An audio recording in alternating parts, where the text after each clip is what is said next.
sehingga kami boleh datang kembali untuk ke rumah-Mu yang kudus, memuji dan memuliakan nama Engkau Tuhan.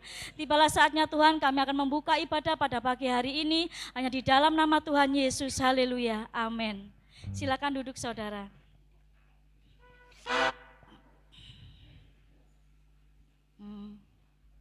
Shalom saudara. Shalom. Ada sukacita pada pagi hari ini? Kalau ada sukacita pada pagi hari ini, mari kita saudara bangkit berdiri, kita memuji dan memuliakan nama Tuhan. Ada amin saudara? Mari saudara kita bangkit berdiri, memuji dan memuliakan nama Tuhan.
Mari saudara, kita akan datang kepada Tuhan.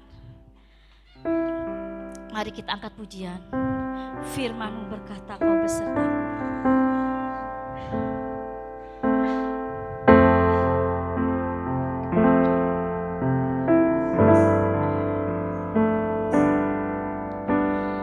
Firman-Mu berkata, Kau besertaku. Maka kuat roh dan jiwaku. Tangan-Mu Tuhan selalu ku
pertolongan-Mu Tuhan, Engkau memberikan kekuatan dalam kehidupan kami. Dengan pertolongan-Mu Tuhan, Engkau memberikan kepercayaan dalam kehidupan kami. Untuk kami dapat selalu dikuatkan, untuk kami selalu dapat dimenangkan. Terima kasih Tuhan, Engkau yang beracara, Engkau mengudara di ruangan ini. Biarlah Engkau yang bekerja, Engkau yang memimpin, dan Engkau yang berkata-kata. Jadikan firman-Mu menjadi rema bagi setiap jemaat-Mu, khususnya untuk hamba-Mu pribadi Bapa. Terima kasih, kami berdoa, semua umat Tuhan yang percaya katakan, terima kasih. Selamat pagi. Shalom. Shalom. Sehat. Sehat. Puji Tuhan. Jangan sampai. Saya mungkin nggak telat mau mengucapkan selamat tahun baru. Bagi yang saya mungkin belum mengucapkan selamat tahun baru, ini masih bulan 2. Semuanya baru, visi misi yang baru, situasi yang baru, keadaan yang baru, meja baru, mimbar ya, mimbar baru. Luar biasa. Saya mau menyampaikan apa yang menjadi Tuhan katakan kepada saya. Kita sama-sama belajar. Kita telah menghadapi di tahun yang kemarin, tahun yang tidak mengenakan, tahun yang membuat orang khawatir, tahun yang membuat orang trauma, tahun yang membuat orang cemas, tahun yang membuat orang jadi takut. Tetapi saya mau mengajak di tahun yang baru ini, Tuhan berkata bahwa di tahun yang baru kita mempunyai prinsip yang baru, mempunyai cara yang baru, mempunyai solusi yang baru untuk kita dapat terus maju ke depan, bukan melihat kepada yang ke belakang lagi. Saya mau membawakan firman pada pagi hari ini. Apakah kita pernah mengalami trauma, mengalami ketakutan, kecemasan? Pasti semuanya pernah mengalami yang namanya trauma. Dan saya mau mengajak Bapak Ibu Saudara, yaitu kita mau dibebaskan dari trauma. Apa sih definisi daripada kata trauma? Saya ngeliat di Google, Kamus Besar Bahasa Indonesia, trauma adalah keadaan jiwa atau tingkah laku yang tidak normal sebagai akibat yang dampaknya di dalam kehidupan kita, yaitu apa? Tekanan jiwa. Dan di kamus yang lain saya mendapatkan adalah trauma adalah situasi kehidupan kita di saat sekarang ini, namun masih terikat dengan hal-hal buruk yang pernah terjadi pada kehidupan kita di masa yang lampau, yaitu di tahun 2020. Saya mau katakan masa lalu ada kata-kata masa yang indah. Benar ya? Ada kata-kata masa yang paling pahit, paling gak mengenakan. Dan namanya trauma itu adalah penyakit. Dibilang tadi kata Kamus Bahasa Indonesia, Kamus Besar Bahasa Indonesia, yang mengalami trauma itu adalah orang yang tidak normal. Dan trauma ini sering mengambil kesenangan, ketenangan dalam kehidupan kita untuk tidak mencapai kepada masa yang akan datang, yaitu masa sekarang ini. Dan kini saatnya kita belajar untuk mencari solusi situasi apa yang terikat yang kita hadapi di masa lalu masih kita bawa di masa sekarang ini. Saya akan mengajak membuka Filipi 3 ayat 13. Bisa bantu saya untuk membacakan firman Tuhan? Yang sudah dapat boleh berdiri. Filipi 3 ayat 13 sampai yang ke-15. Belum ada yang dapat sama sekali? Oke, saya akan bacakan. Saudara-saudara, aku sendiri tidak menganggap bahwa aku telah menangkapnya, tetapi ini yang kulakukan, aku melupakan apa yang telah di belakangku dan mengarahkan diri kepada apa yang di hadapanku. Saya mau bahas satu persatu tentang kita garis bawahi. Aku telah menangkap dan aku tidak menganggap, ya.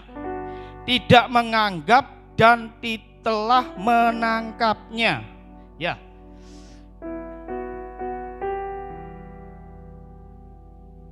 Ini berbicara surat Paulus adalah seorang rasul dengan kepribadian yang sangat terpandang dalam pelayanan, dalam kedudukan, dalam segala hal apapun. Kita mengetahui Paulus orang yang sangat terpandang. Tetapi dia memiliki juga hal-hal yang dikatakan sebagai trauma, kepahitan, kepedihan, dan lain sebagainya. Saya mau katakan di sini, kenapa saya mau pakai di Filipi 3 ayat 13 sampai 15? Karena dia menganggap bahwa aku telah menangkapnya, ya.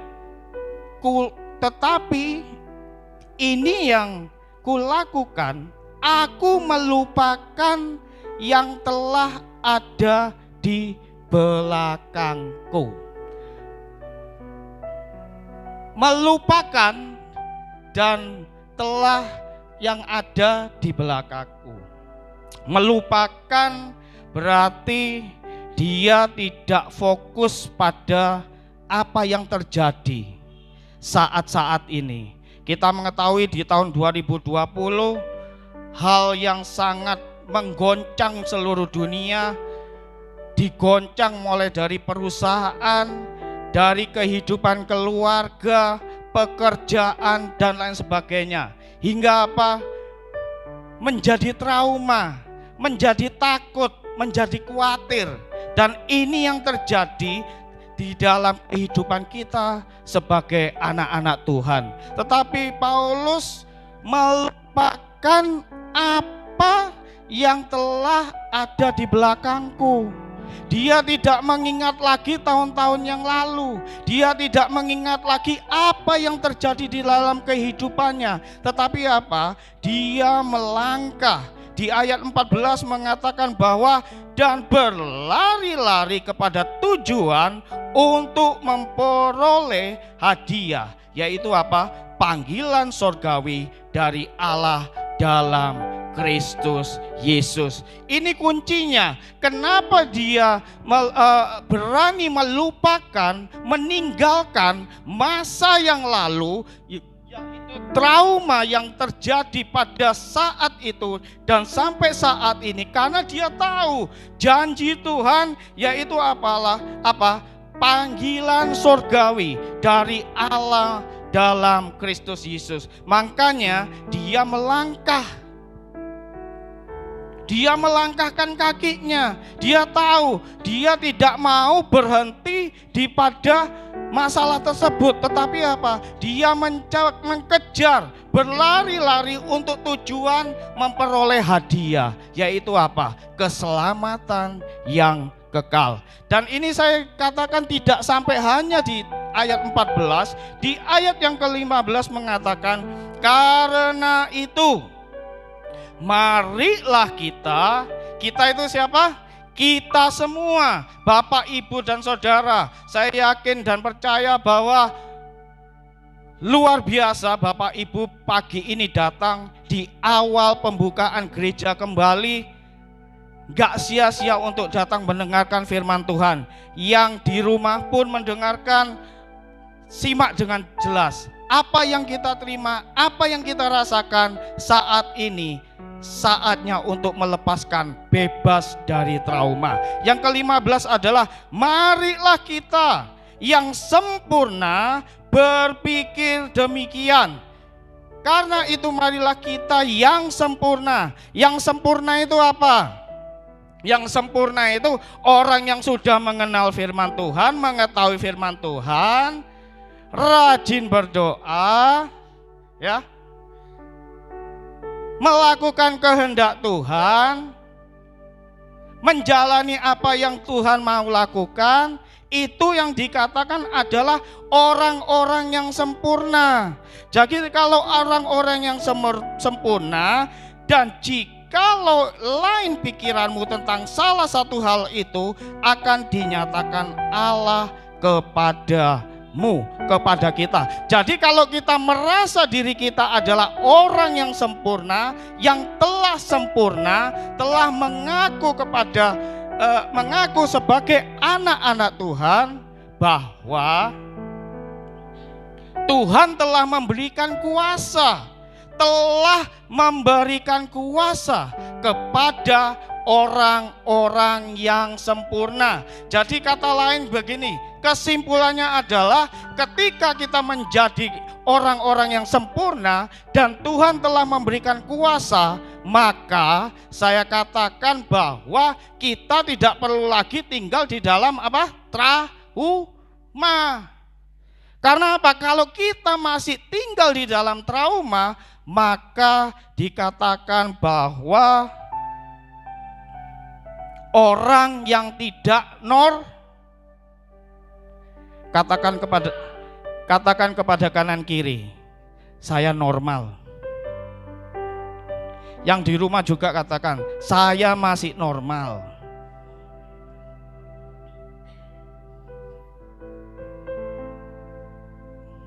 Lah, sekarang pertanyaannya, Pak, gimana trauma itu kok bisa masuk dalam kehidupan kita? Asalnya dari mana? Yang pertama, kita sering fokus pada sakitnya. Minta sama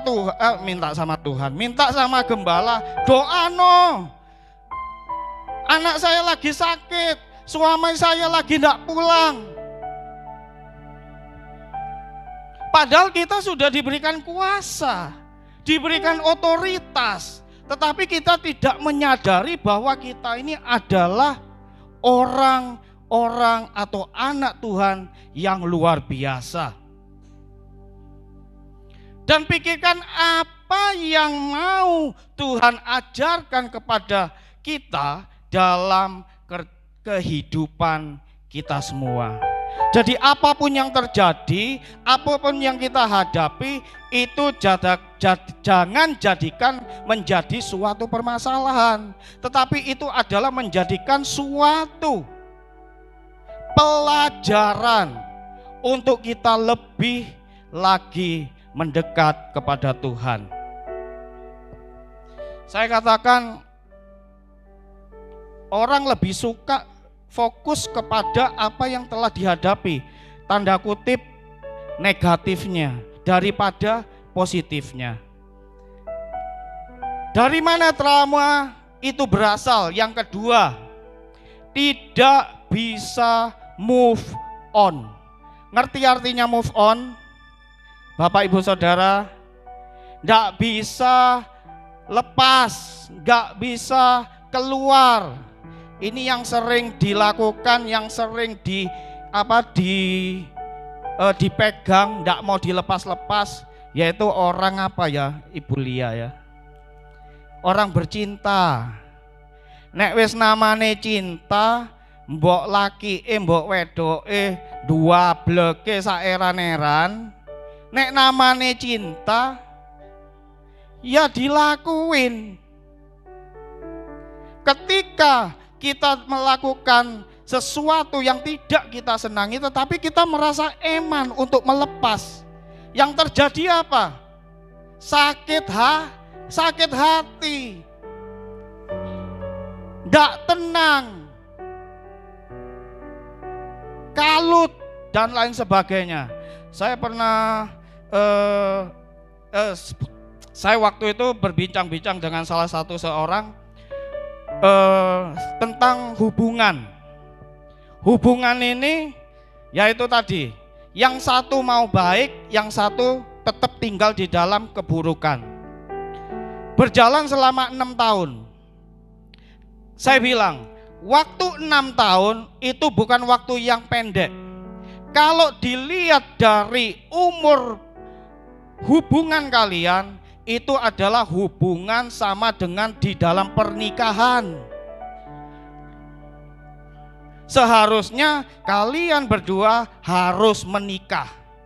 Kalau kita sebagai anak-anak Tuhan, kita tahu tentang firman Tuhan mengatakan kita adalah orang yang sempurna, maka kamu tahu apa yang kalian lakukan itu adalah dosa. Jadi yang harus dilakukan adalah harus apa? Menikah. 5 tahun masa transisi, masa di ujung telur. Saya bilang, saya sama istri saya selama 5 tahun perbedaan, terus perselisihan dalam bentuk karakter, ego itu terjadi. Saya orang Batak, istri saya orang Batak. Namanya orang Batak, kalau nembak langsung, ndak kayak orang Jawa, menggok kanan dulu, mampir Indomaret, habis itulah apalagi masuk lagi ke restoran, baru nanti bilangnya apa? Kulo nuwun. Kalau orang Batak enggak, tembak langsung. Nek saya bilang rai gedek. Tapi apa?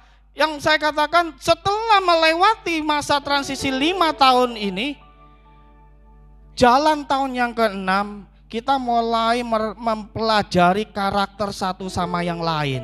Kita mau move on, kita mulai merendahkan hati, kita mulai belajar karakter pribadi satu sama yang lain. Dan saya katakan, kalau kamu masih melakukan ini, saya katakan sebagai hamba Tuhan, kamu berdosa. Saya langsung kata, iya ya, saya berdosa ya. Iya, apalagi kamu sudah tahu tentang kebenaran firman Tuhan. Kamu adalah orang yang sempurna. Dosanya 2 kali lipat. Saya bilang, kalau kamu melihat situasi partnermu melakukan kesalahan hal yang sama, nek saya jadi kamu tak tinggal, ndak bisa. Aku ndak bisa meninggalkan karena 5-6 tahun itu waktu yang lama, banyak kenangan, banyak memori. Saya katakan, kamu adalah bucin. Ngerti bucin? Budak cinta. Kok ndak anak sing guyu ya? Kurang lucu ya. Budak cinta. Iya, saya nggak bisa ngelepasin. Sekarang keputusan saya katakan ada di kamu. Saya kalau berbicara dengan orang ini bukan sejam 2 jam, 7 jam. Kuping saya panas, mari panas kiri tak pindah kanan, kanan panas pindah lagi kiri. Saya ngomong, aduh Tuhan, kok enggak selesai-selesai nih Tuhan. Istri saya nelpon, saya enggak angkat. Giliran itu saya udah jenuh. Saya bilang, tak stop dulu ya. Istriku lagi mau nelpon. Oh iya. Saya bilang, move on. Move on, ojo jadi budak cinta. Orang seperti ini tidak peka peka akan apa yang telah Tuhan tunjukkan. Orang ini bilang, saya selalu ditunjukkan oleh Tuhan bahwa pasangan saya selalu begini, begitu, dan begini. Lah, wis ngerti loh. Tapi awakmu kok ndak move on. Aku cinta. Repot. Sudah saya melakukan itu, akhirnya saya bilang apa? Keputusan ada di kamu. Kamu mau beranjak atau tidak, ada di kamu. Yang ketiga, ini yang sering disukai oleh orang-orang. Jemaat, gak ada di sini, adanya di Belanda. Punya 1001 alasan untuk tidak dapat melupakan kondisi yang ada. Ketika kita tidak mempunyai alasan, 1001 macam alasan, maka trauma ini akan menyerang dalam kehidupan kita, melumpuhkan kita. Yaitu apa? Kehidupan manusia yang gampang serang oleh iblis adalah apa? Pikiran. Nek pikiran kita sudah diserang, ndak bisa ngapa-ngapain. Aku ndak isa. Karena apa? Dia telah membuka pikirannya untuk iblis bekerja. Jadi nek saya katakan ojo nyalakno iblis. Lah, saya mau katakan bagian Bapak Ibu Saudara adalah apa?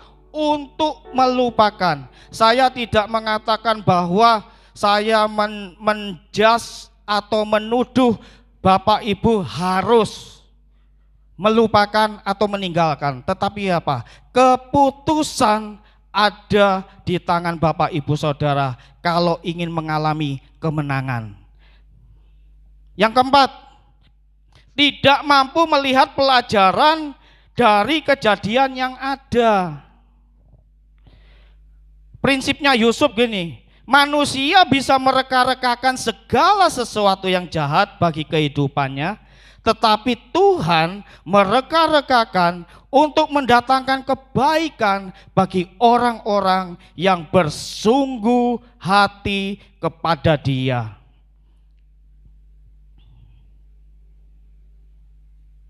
Di ayat 13 Kejadian 50 ayat 20. Bisa ditampilkan dengan cepat.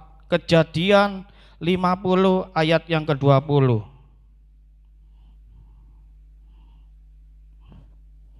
Ya, saya bacakan. Memang kamu telah mereka-rekakan yang jahat terhadap aku, tetapi Allah telah mereka-rekakannya untuk kebaikan dengan maksud melakukan seperti yang terjadi sekarang ini, yakni memelihara hidup suatu bangsa yang besar. Jangan mau hidup dalam trauma. Ketika kita mau hidup tinggal di dalam trauma, maka kita akan dijajah. Dia akan menyangsarakan hidup kita. Dia akan membangun karakter yang buruk di dalam kehidupan kita dan membuat tawar hati, tidak peduli dengan orang lain. Dikatakan, Alkitab mengatakan, marilah kepadaku yang letih lesu dan berbeban berat, aku memberikan kelegaan kepadamu. Tuhan sudah mengajak kita, tetapi kita enggak peka. Seneng ambek barang sampah. Bagaimana untuk keluar dari trauma? Miliki tekad. Tekad itu apa, Pak? Punya kemauan, mau move on. Tadi saya katakan mau move on. Terus yang kedua, memiliki pengampunan. Harus mengampuni. Alkitab mengatakan nek ditempeling pipi kanan kayak no pipi kiri. Oh nek aku ndak, Pak, nek dikai kanan tak jotos batuke, Pak. Yang ketiga, punya pikiran positif. Lah ini yang sering dilakukan oleh ibu-ibu nek wis ngompok, ngerumpi, Sing diomongno apa? GOSIP. Kepanjangannya apa? Ibu Lia. Gosip. Yang keempat, lupakan apa yang menyebabkan trauma di dalam kehidupan Anda. Terakhir, dalam musim yang baru ini, situasi yang baru ini, perkatakan kepada diri kita masing-masing saat ini. Kita tidak melihat masalahnya. Ketika masalah itu ada, maka kita berkata bahwa Tuhan bersama dengan saya, melihat apa yang saya hadapi. Ketika Tuhan ada di dalam kehidupan kita, maka kita akan mempunyai kemampuan untuk apa? Meninggalkan kehidupan lama kita. Saya mau katakan kepada Bapak Ibu Saudara pagi hari ini, saya mempunyai dua pilihan yang Bapak Ibu Saudara bisa pilih. Mau tinggal atau mau keluar. Ya, mau tinggal atau mau keluar, keputusan ada di Bapak Ibu Saudara. Saya undang bangkit berdiri, kita nyanyikan lagu yang terakhir tadi apa ya? Dan nanti perjamuan akan kita hadapi, kita serahkan hidup kita di dalam tangan Tuhan pada pagi hari ini, supaya kita bisa lepas dan Tuhan bekerja dalam kehidupan kita. Apa? Pertolonganmu di tempat maha tinggi, ku mengangkat wajahmu, aku berserah, kau kekuatan dan perlindungan bagiku. Angkat tanganmu, serahkan pada pagi hari ini kepada Tuhan. Apa yang mengganjal di dalam kehidupanmu saat ini, serahkan kepada Tuhan. Tuhan bekerja pagi hari ini. Tuhan mau melawat kehidupan saudara dan perlindungan bagiku. Pertolonganmu di tempat tinggi, ku mengangkat tanganku, aku berserah, kau ku nantikan, kau yang ku sembah, Yesusku, Rajaku, pertolonganku, haleluya.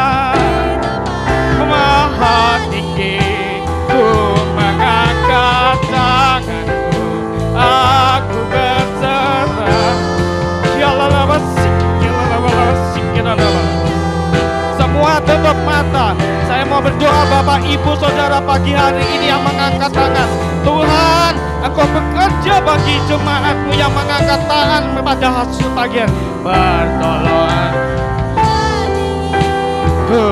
Dalam nama Yesus, di dalam nama Yesus, Engkau bekerja, kuasa-Mu turun. Lepas, dilepas, lepas di dalam nama Tuhan Yesus Kristus. Yesusku, aminkan itu.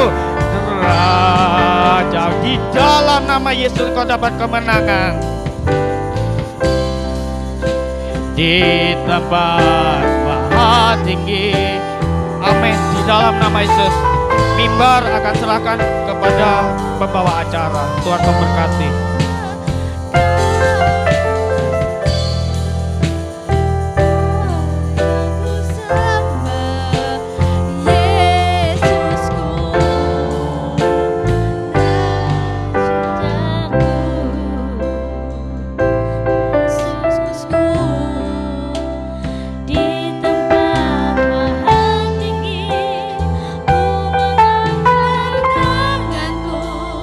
Aku berserah.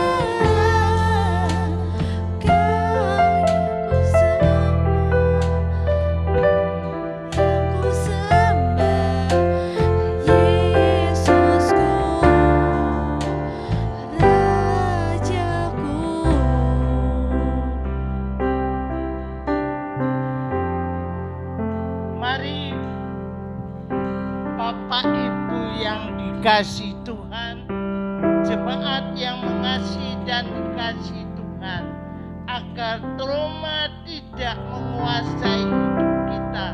Lupakan semuanya, sambut kasih Allah yang luar biasa, mau menolong Bapak Ibu untuk lepas dari segala trauma.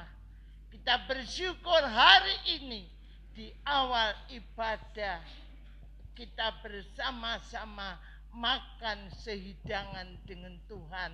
Lewat pengorbanannya kita mau menyambut kasih Allah yang luar biasa ini dengan kita menyanyi kasih Allahku sungguh terbukti, ya. Kita nyanyi satu kali. Semua udah terima perjamuan kudus? Nyanyi dari dasar hati, menyambut kasih Allah, supaya kita bisa meninggalkan segala perkara yang tidak berkenan, dan kasih Allah mengerjakan hidup kita. Kasih Allahku sungguh telah terbukti ketika Dia serahkan anaknya. Kasih Allah mengorbankan bagi kau dan aku. Tak ada kasih seperti kasih-Nya. Bersyukur, bersyukur, bersyukur. Amin. Karena kasih setiamu Bangkit berdiri, sembah, ku sembah, ku sembah dan ku sembah selama hidupku, ku sembah Kau Tuhan. Bersyukur,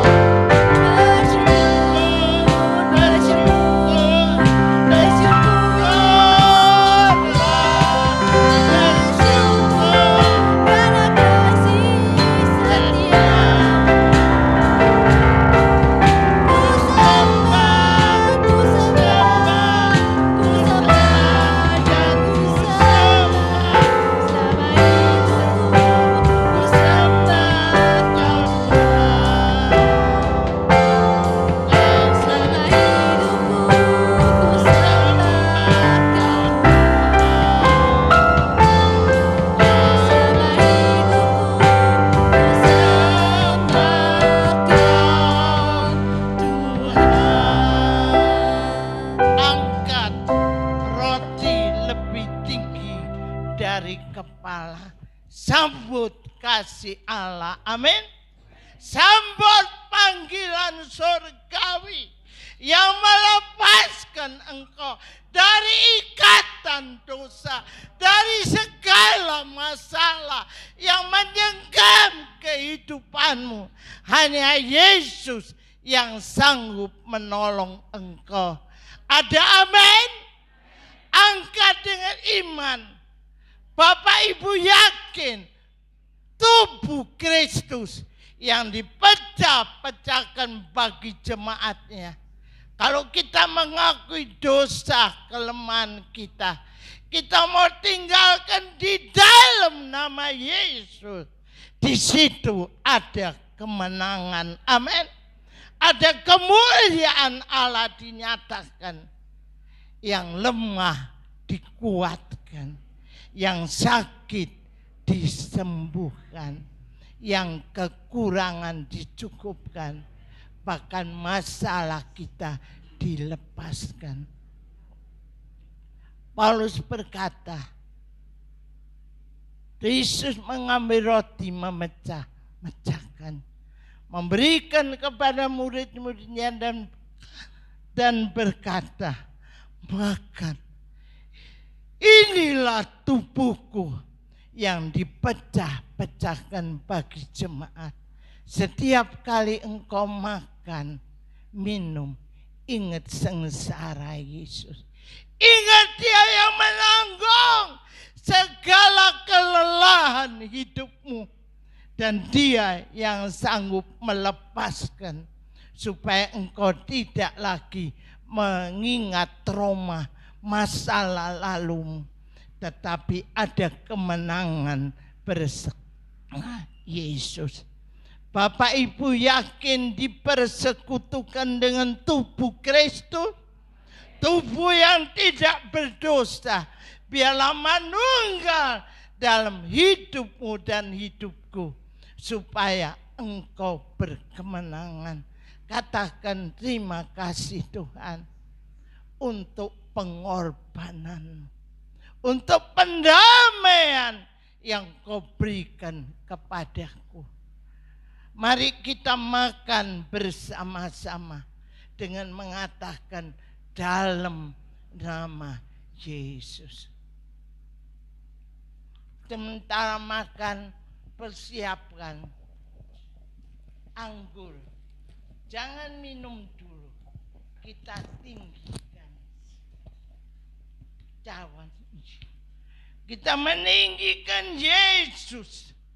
Darah domba Allah yang sanggup menghapus dosa-dosa isi dunia ini. Karena lewat darahnya ada penebusan, ada pengampunan. Yesus berkata, inilah darahku, darah perjanjian. Di dalamnya engkau akan menerima pengampunan. Amin. Hiduplah dalam pertobatan, akui dosamu. Orang yang mengaku akan diampuni oleh Tuhan. Bapak Ibu yakin dipersekutukan dengan darah Yesus. Mari minum dengan percaya. Katakan dalam nama Yesus. Haleluya. Terima kasih Tuhan. Sembah Dia. Terima kasih Yesus. Terima kasih. Aku mau dilepaskan dan sudah lepas. Karena darah Yesus. Kita menyambut darahnya amat kuasa. Darahnya amat kuasa.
Seberapa jemaat Tuhan yang datang pagi hari ini, kami tidak mau trauma lagi. Karena darah Yesus, pengorbananmu telah melepaskan kami dari segala ikatan dosa. Kami percaya hanya bersama Yesus kami ada kemenangan.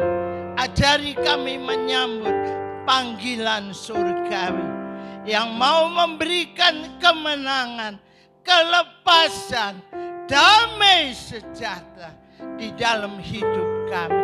Mari Tuhan tolong kami terus, pegang tangan kami. Kami tidak mampu sendiri. Kami perlu Yesus dalam hidup kami. Roh Kudus memeteraikan firman. Kami tidak tinggal di dalam dosa lagi. Karena pengorbanan Kristus. Darah Yesus sanggup menyucikan kami. Seberapa kami yang datang, yang sakit kami imani sembuh dalam nama Yesus. Yang terikat mengalami kelepasan, yang kekurangan dicukupkan. Kami percaya, baik yang di rumah, yang di rumah sakit, yang lemah sakit, Tuhan sudah tolong. Karena kuasa darah Yesus sanggup melepaskan kami dan memberikan kemenangan kepada kami. Berkati jemaatmu semua di rumah, baik yang ada di rumah ibadah, yang hatinya rindu dan haus akan Engkau. Kami akan buka terus ibadah ini karena kami tahu ada Tuhan yang menolong kami senantiasa. Pekerjaan, usaha, kesehatan, terlebih iman, harap kami semakin mantap bersama Yesus. Karena kami tahu Engkaulah juru selamat kami. Angkat tanganmu dengan iman. Tuhan memberkati engkau. Tuhan melindungi engkau. Tuhan menyinarkan wajahnya kepadamu dan memberikan damai sejahtera mulai hari ini sampai Maranatha. Tuhan Yesus datang kembali. Yang percaya katakan amin. Selamat pulang. Selamat hari Minggu. Kebaktian cuma 1 kali. Yang datang hari ini berbahagia. Datang. Tetap jaga protokol.